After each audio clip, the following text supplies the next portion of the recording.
Abra sua Bíblia no Salmo 128. Eu acho que para a maioria das pessoas, principalmente componentes de família, esse salmo ele já está de cor, nem precisa, é igual o Salmo 120, aliás, o Salmo 23, né? Mas, como as pessoas ficam distraídas quanto à importância da célula máter da sociedade, que é a família, talvez muitos não saibam desse salmo de cor. Mas vamos todos lê-lo, vamos declamá-lo, né? Em nome do Senhor Jesus. Bem-aventurado aquele que teme ao Senhor e anda nos seus caminhos, pois comerás do trabalho das tuas mãos, feliz serás e tudo te irá bem. A tua mulher será como videira frutífera aos lados da tua casa, os teus filhos como plantas de oliveira ao redor da tua mesa. Eis que assim será abençoado o homem que teme ao Senhor. O Senhor te abençoará desde Sião, para que vejas a prosperidade de Jerusalém em todos os dias da tua vida. E verás os filhos dos teus filhos e a paz sobre Israel. Amém. Senhor, eis-nos aqui, que nessa noite a bênção que o Senhor deixou nesse planeta, através da família, através da célula máter da sociedade, seja a celebração. Nós estamos concluindo o mês no qual a ênfase é a família, e queremos que caiam por terra os inimigos do Senhor, os inimigos da família, os inimigos do bem-estar social, daquele ser humano que foi feito à imagem e semelhança do Senhor. Então, ó Deus, fala com profundidade ao teu povo, quebra correntes, grilhões, algemas, libera os teus filhos para que vivam intensamente o que o Senhor reservou, que as casas representadas na adoração desta noite sejam verdadeiras extensões do céu. Para isso, nós temos que entender e atender o que diz o Salmo 128. Nós oramos a Deus em nome de Cristo Jesus, e para a glória de Jesus dizemos amém. Todos podem se assentar. Sejam todos bem-vindos à casa do Senhor. Sejam bem-vindos também aqueles que estão adorando a Deus de maneira virtual. Eu estou muito feliz porque hoje aqui os netos da minha irmã e os bisnetos da minha irmã, estão aqui nessa noite. Seja bem-vindo, Guilherme, meu querido sobrinho, esposa, Mauro e esposa, sejam todos bem-vindos. E essas coisas lindas, essas joias preciosas que Deus confiou a vocês. Amém. Dilce, se você está vendo, aproveita aí e já manda uma mensagem para os teus netos aqui. Mas vamos para a palavra do Senhor. Neste mês, nós trabalhamos Família, Projeto de Deus. Foi Deus que idealizou a família. Quando nós notamos que a escolha, alguém teve a grande oportunidade de ser amigo de Deus.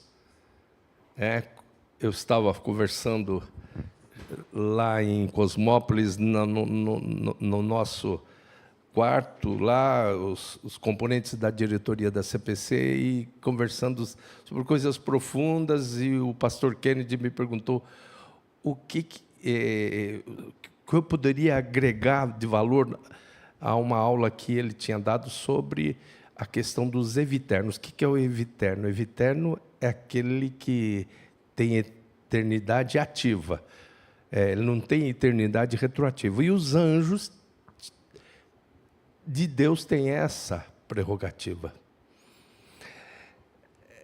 Alguém que tem essa prerrogativa, né, essa maravilha de ser eterno progressivamente, ativamente, e tem a grande oportunidade de ser amigo de Deus, escolhe ser inimigo de Deus.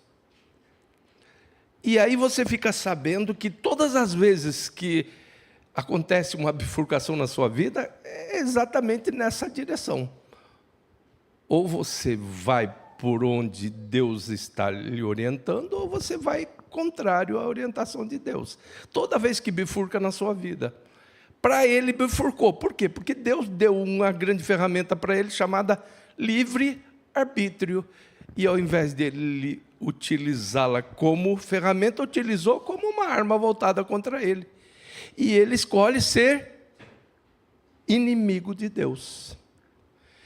E passa a ser inimigo do que Deus criou.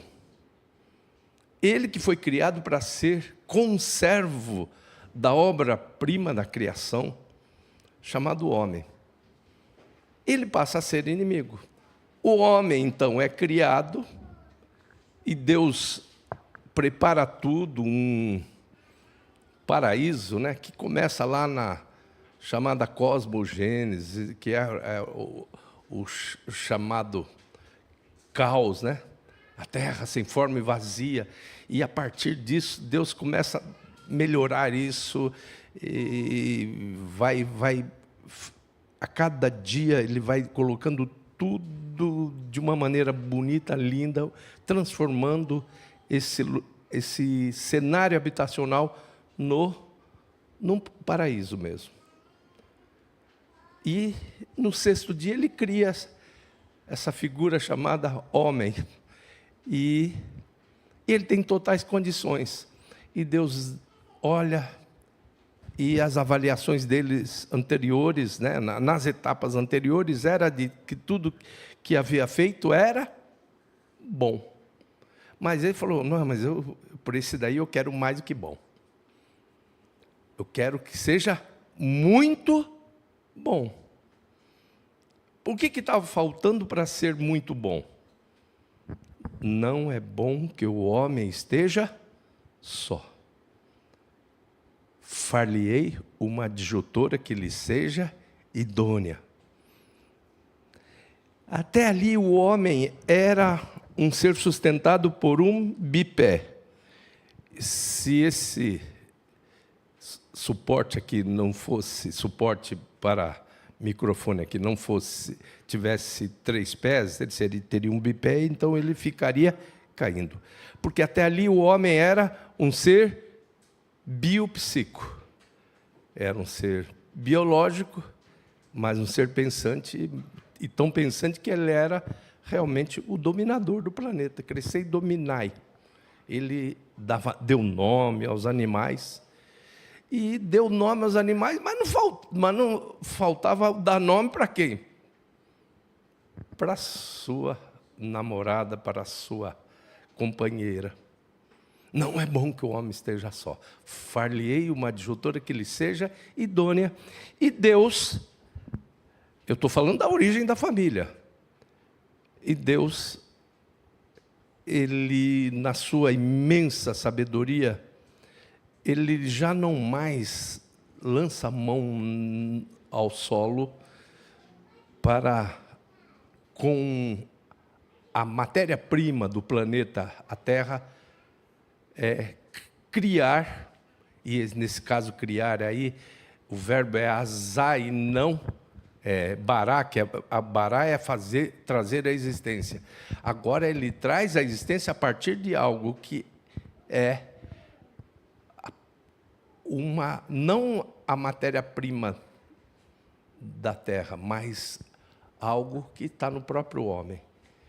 E ele não cria essa solução a partir de um osso da cabeça, para ser problema e não solução, e nem faz uso de um osso do pé para não ser inferiorizado a um problema maior. Aí, mas ele tira de um osso do lado, uma costela, e a partir dessa costela ele cria a solução para o problema da solidão do homem. E traz ao homem, o homem com um sorriso até o canto da orelha, diz: esta é osso dos meus ossos, carne da minha carne, será chamada varoa, porquanto do varão foi tomada. E aí, no primeiro domingo, nós trabalhamos isso que é mencionado no verso 1 do Salmo 127. Se o Senhor não edificar a casa, qual é a casa que Deus edifica? Não edifica casas de argamassa, de cimento, de tijolo. Ele edifica o lar. Isso é Ele que faz. Então, a casa que Deus edifica. Então, Ele traz para o homem, e ali, o homem com um sorriso até o canto da orelha, como eu disse, diz: essa é osso dos meus ossos, carne da minha carne, será chamada varoa, porquanto do varão foi tomado. Por isso, deixa o varão, seu pai e a sua mãe, une-se à sua mulher, e serão ambos uma só carne. Nós trabalhamos nos 2 primeiros domingos a casa que Deus constrói e a proteção de Deus para a célula máter da sociedade, que é a família. Tudo isso está no verso 1 do Salmo 127. Se o Senhor não edificar a casa, em vão trabalhos que edifico. Se o Senhor não guardar a cidade, em vão vigia a sentinela. E aí, na sequência, inútil vos será levantar tarde, comer o pão de dores, pois assim dá ele aos seus amados o sono enquanto dormem. E aí, do versículo 3, ou melhor, verso, aqui é verso mesmo, não é versículo, é um livro poético. Do verso 3 ao 5, vem essa coisa linda que eu mencionei que Deus fez na vida do Guilherme. Filhos são herança do Senhor. E aí, na palavra está dizendo aqui, olha só, eles são como flechas na aljava do Guilherme, elas são. Essas joias preciosas colocadas na aljava. E diz que a mãe recebeu o quê? Um presente. Os filhos são herança do Senhor, e o fruto do ventre o seu galardão. Como flechas na mão do valente, assim são os filhos da mocidade. Aí, como fechamos isso no domingo passado, hoje nós vamos falar disso tudo já na realidade. Como é que isso vai funcionar? Como é que isso vai ser bom, muito bom? Como é que isso é muito bom? Está no Salmo 128. O quadro mais belo do planeta Terra. E nós vamos falar sobre isso. Olha, o que é um lar, uma casa? Uma casa é tão boa, você tem que entender isso. A casa é tão boa que tem que ser vigiada, às vezes com presença de homens de Deus e mulheres de Deus. A ponto de a gente ser orientado. Quando vocês entrarem numa casa, digam: paz seja nessa casa. Se as pessoas daquela casa forem de paz, a paz vai ficar. Se não forem, a paz volta. Então, o que Deus quer? Olha, ao ponto dele mandar os discípulos de 2 em 2 irem, Jesus Cristo vigia nisso. O milagre inicial do seu ministério terreno é transformação da água em vinho num casamento. Uma demonstração de que Deus, Ele vigia, Ele cuida desse tesouro que Ele colocou para a sociedade humana. Aí o quadro mais belo. Então, o Salmo 128 começa assim: bem-aventurado aquele que teme ao Senhor e anda nos seus caminhos. Esse temor não é o temor do medo.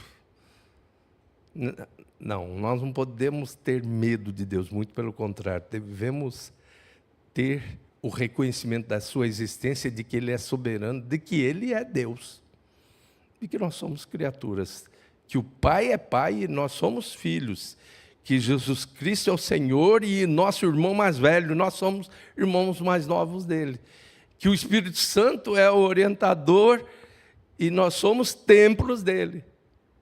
É essa relação. Isso é temor. O temor de Deus é medo, que muita gente tem, não. Muita gente tem medo, mas não tem vergonha. Isso eu ouvia quando era pequeno, apanhava assim, ia correr da mãe, falava, tem medo, mas não tem vergonha. Não é esse temor. Bem-aventurado aquele que teme ao Senhor e anda nos seus caminhos. Então, o homem que tem esse temor, ele vai acatar, vai entender todo o projeto de Deus. O projeto de Deus que está lá, a casa que Deus edifica.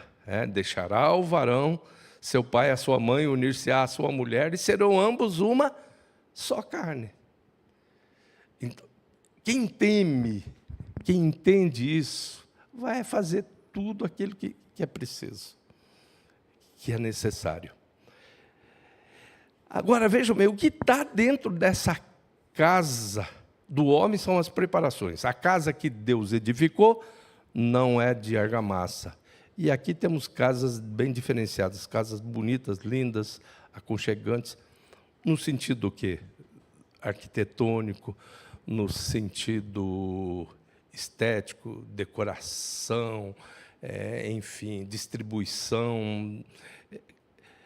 Essa é a parte humana. Do homem são as preparações. Do Senhor, a resposta da boca. E como é que esse lar, que é a casa que o Senhor edifica, vai ser um pedaço do céu? O projeto de Deus é esse. Mesmo depois, você lê o Salmo 128 e entende que ele foi escrito depois da expulsão do casal. Porque Deus poderia falar, vocês não vão ficar aqui, vocês não sabem viver em paraíso mesmo, vocês fazem escolhas erradas, vocês fora daqui. E aí a vida vai ser desgraçada para o resto da vida. Não, na graça de Deus, graça que é favor imerecido, Ele concede um pedaço aonde pode ser uma extensão do céu. Isso você vê no Salmo 128. É o quadro mais belo do planeta Terra, a casa linda. Que, entendendo aquilo que aconteceu lá no Egito, né, para que os primogênitos, que seriam aqueles que substituiriam os pais, os patriarcas, não fossem mortos, o sangue do cordeiro era aspergido nos umbrais da porta. Para quê? Para blindar isso daqui, que é a casa de Deus. Estou falando como se eu estivesse dentro da minha casa. Bem-aventurado aquele que teme ao Senhor e anda nos seus caminhos. E aí? Pois comerás do trabalho das tuas mãos. Feliz serás e tudo te irá bem. E aí, a tua mulher será como videira frutífera aos lados da tua casa. Os teus filhos como plantas de oliveira ao redor da tua mesa. E aí, esse quadro fica lindo. E eu vou confessar a vocês que eu estou querendo ajudar aí uma amiga, que quer fazer parte da elaboração de um texto, né, de um livro, tal. E a gente vai falar um pouquinho sobre a refeição em família, sobre o que é refeição em família. Por que a casa é uma extensão do céu? Por que a família é a célula máter da sociedade? As coisas boas começam dentro da família, mas, lamentavelmente, as coisas ruins começam também dentro da família. Se você passar, e como a gente já fez tanto, capelania prisional, a gente vai na fila e aquelas irmãzinhas lá, aquelas mulherzinhas sofridas, estão lá na fila para levar, até no dia do aniversário, para aquele garotinho, meu filhinho, vim trazer um bolinho para ele. Falou, teu filho, como é que é? Falei, meu filho é uma bênção. Está lá dentro, lá. Ela não enxerga nada do mal que ele fez. Fala, coitadinho do meu filho. Mas aonde que começou o problema daquele filho que agora está na penitenciária? Dentro da casa. E aí, você tem, até os 7 anos, a formação do caráter. Lógico que algumas coisas estão mudando, eu nem sei. Teve agora uma classificação que mostra, lamentavelmente, que a adolescência subiu para 24 anos, viu, gente? De 21 foi para 24 anos. Eu não sei se agora, na formação do caráter, passa dos 7. 7, no máximo 8 anos. Formação de caráter. Por que eu estou falando tudo isso? Porque é dentro desse cenário lindo que é entregue para ser administrado pelo homem que teme ao Senhor. É nesse lugar que vai se formar gente do bem, para melhorar a sociedade, para ser sal na terra. O sal da terra melhora o gosto da massa, são 3 valores. Ele melhora o gosto da massa, conserva a qualidade da massa e ainda promove sede. Luz, ser como astros, como diz. Você está criando os filhos, estão confiando. Eu estou confiando a você, Guilherme.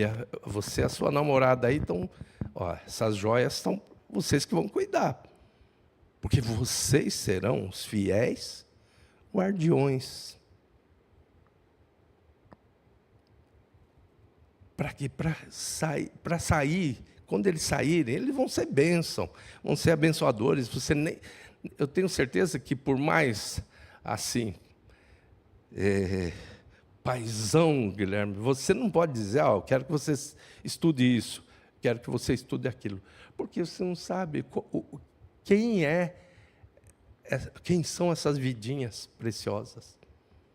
Poderemos ter cientistas, poderemos aí ter pessoas que mudarão a história.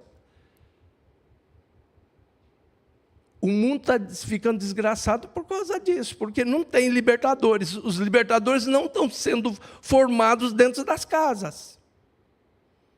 Eu falei aqui, numa das noites, Israel oferecia os filhos para Moloque. Israel não sabia que estava oferecendo exatamente os libertadores dele. E se você vê aí quantos filmes já tem já teve do... Como é que é? Exterminador do Futuro. Alguém sabe aí? Quantos foram, Newton? Uns 4, 5. Tudo aquilo ali, gente, é o que está na cabeça do ladrão miserável. Que é inimigo de Deus, inimigo da sociedade, inimigo do homem. Ele quer matar no ninho, como ele diz. Eu já ouvi muitas vezes os demônios dizendo, nós queremos matar no ninho. Então, esse cenário lindo da casa tem que ser uma extensão do céu para a formação dessas joias preciosas que estarão no meio da sociedade. Então, o que vai acontecer ali? Então, o que ele fala? A tua mulher será como videira frutífera aos lados da tua casa. O Provérbios 31 fala o quê? Mulher virtuosa, quem a achará? E aí tem uma dica muito forte. Quem acha é o homem, não é a mulher que acha o homem. É o homem que acha a mulher. Mulher virtuosa, quem a achará? Aí o seu valor excede ao de rubis. Aí, como a gente é meio da antiga aqui, eu acho que só tem a Irene aqui, a irmã Nene aqui, que pegou. Talvez a Nenê pegou o relógio de rubis ainda? Não. 17 rubis. O que era o rubi? O rubi é uma pedra preciosa que não desgasta. Então, ela é colocada entre ferro e ferro, entre metal e metal, é colocado o quê? O rubi. Para não dar desgaste. E o relógio dura a vida inteira, sem nenhum desgaste. A mulher excede o de rubis, não só pelo anel lindo, maravilhoso que ele faz, mas por ser o quê? Uma vacina contra o desgaste relacional dentro de uma casa. Tua mulher será como videira frutífera aos lados da tua casa. Aí diz, os teus filhos como planta de oliveira ao redor da tua mesa. E aí o que vai acontecer? E é isso que a minha amiga está querendo que seja colocado no livro, que é esse cenário lindo da refeição. Quando fiz o curso de socorristas da saúde mental, o doutor Andrés, um professor, pós-doutor, italiano, ele falou, gente, a humanidade perde demais, é um prejuízo. Cada refeição que você fez sem prazer, você só alimentou o corpo, só alimentou a sua bis, você desperdiçou uma riqueza enorme. Porque a refeição não é para só alimentar o corpo, é espírito, alma e corpo. E é feio, os teus filhos como plantas de oliveira ao redor da tua mesa. Olha só, como é que alimenta o espírito? A gratidão, graça, oração, ações de graças. Está alimentando o quê? O espírito. Falar nisso, você agradece a Deus quando tenho uma refeição diante dos seus olhos? Alimentar o espírito. O pão nosso de cada dia. E é nosso. Não é meu. Não é o pão meu. Eu pego o meu prato e vou para o meu quarto, vou comer sozinho. Tranco a porta e continuo lá, um olho pouca olhando para o prato, o negócio está lá no computador, os filhos do quarto. O pão é nosso. Então, alimenta o espírito. Tem gratidão, tem oração, tem ações de graças. E como é que alimenta a nossa psique, gente? A nossa psique, que é a nossa alma. Como é que isso alimenta? É lindo. E aqui nós temos mulheres virtuosas cultuando presencialmente, e com toda certeza temos muitas cultuando virtualmente. A melhor toalha mais bonita. Os talheres, os melhores. Toda a parte de utensílios a melhor possível, guardanapo lindo, maravilhoso, todos assentados em redor da mesa. Isso é alimento da alma. O que tem, que precisa numa família? Pertencimento. Quando a gente faz um trabalho de constelação familiar, a gente examina 3 itens. principais que tem que existir dentro de uma família: pertencimento, equilíbrio entre direitos e deveres e hierarquia. Eu fui criado 12 irmãos. Eu ainda peguei o tempo do meu irmão mais velho, né? Ele nasceu em 34 e eu em 53, mas eu ainda peguei ele em casa. Meu pai lá aquela mesona grande, de madeira maciça, mas a melhor toalha. E os 12 esperavam o último chegar. Se começasse a demorar, tomavam uns croques na cabeça. Por quê? Porque demorou. Porque a hora da alimentação é a hora sagrada. Todo mundo em volta. Aí está todo mundo, aí vem o agradecimento. Agradece. E cada um olha, e aí vem pertencimento. Eu estou olhando, você é meu irmão, eu sou seu irmão, eu sou dessa família. Pertencimento, eu estou no lugar certo. Deus me colocou aqui. Eu fui presente para o ventre da minha mãe. Eu sou flecha na aljava do meu pai. Pertencimento, equilíbrio entre direitos e deveres. Aquele glamour, como eu falei, lindo, maravilhoso. Eu estou à vontade para falar sobre isso, né? O Mauro e até o Guilherme conhecem um pouco do glamour que a minha irmã tem numa mesa, minha mulher numa mesa. Por quê? Capricho.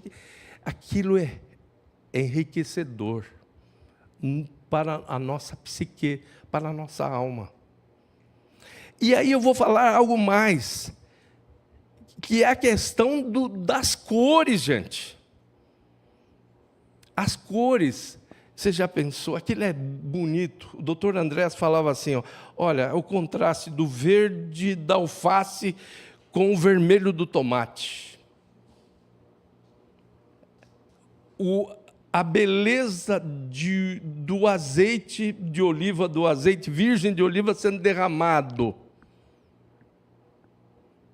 Tudo é enriquecedor. A alma está sendo enriquecida. O corpo ainda não chegou hoje, nós não estamos chegando no corpo ainda. Que todo mundo pensa no corpo, já pensou na bios, quero encher o espaço vazio aqui. Não, ainda não, calma. Alimenta o espírito, alimenta a alma. A comunicação não violenta, CNV. Ternos afetos, entranhas de misericórdia, um momento especial.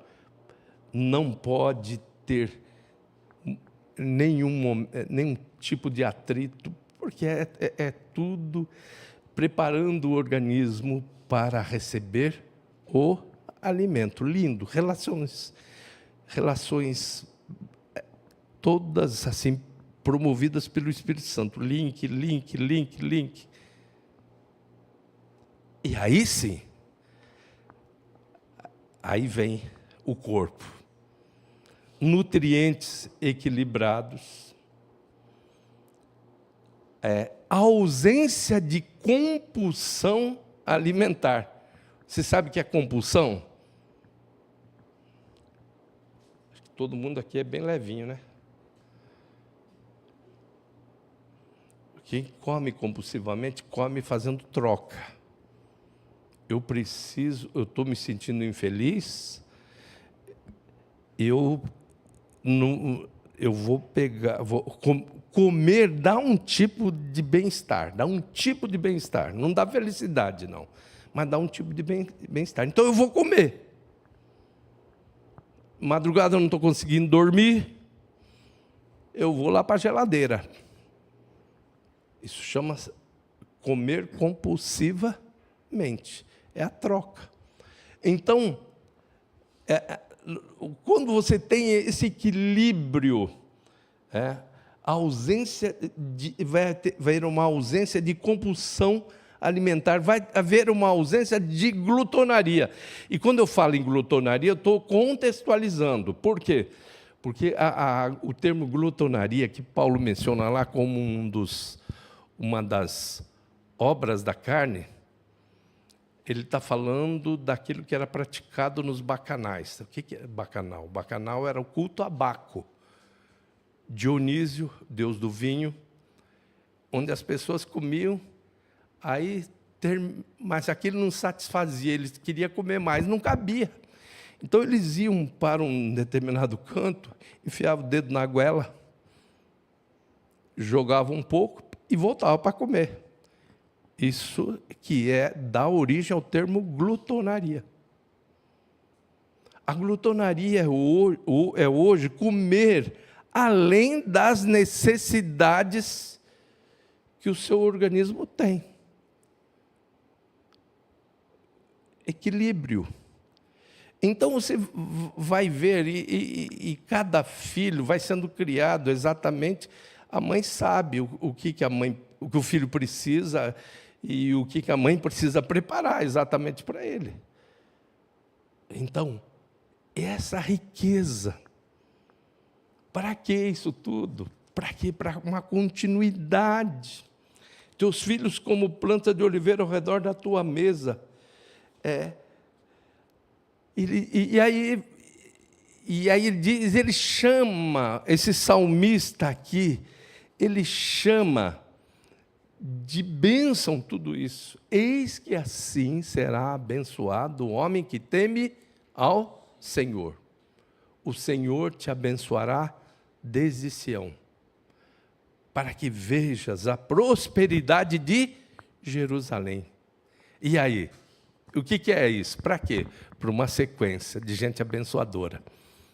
Uma sequência, gerações abençoadoras, gerações abençoadoras, gerações abençoadoras.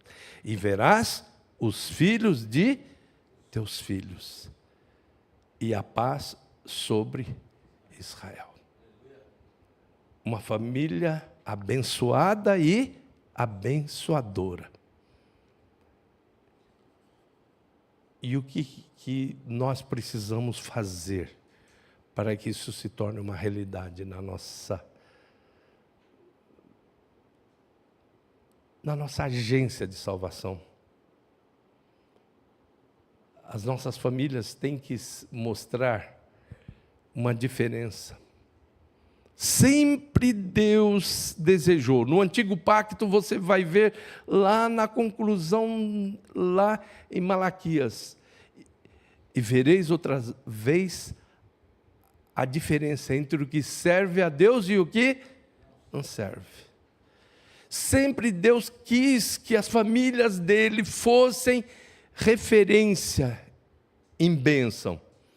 Famílias que sabem a diferença entre preço e valor. Pessoas que se apegam a valores e não a preços. O valor, não tem dinheiro no mundo que pague uma refeição em família, gente. Não existe. Comer olhando nos olhos, de uma maneira prazerosa. A digestão, ela acontece de uma maneira tão forte e nutritiva para o organismo, não há desperdício de nutrientes. Ali você vai ver, numa refeição como essa, mas espera aí, eu estou comendo serotonina? Não sabia. Não, o que é?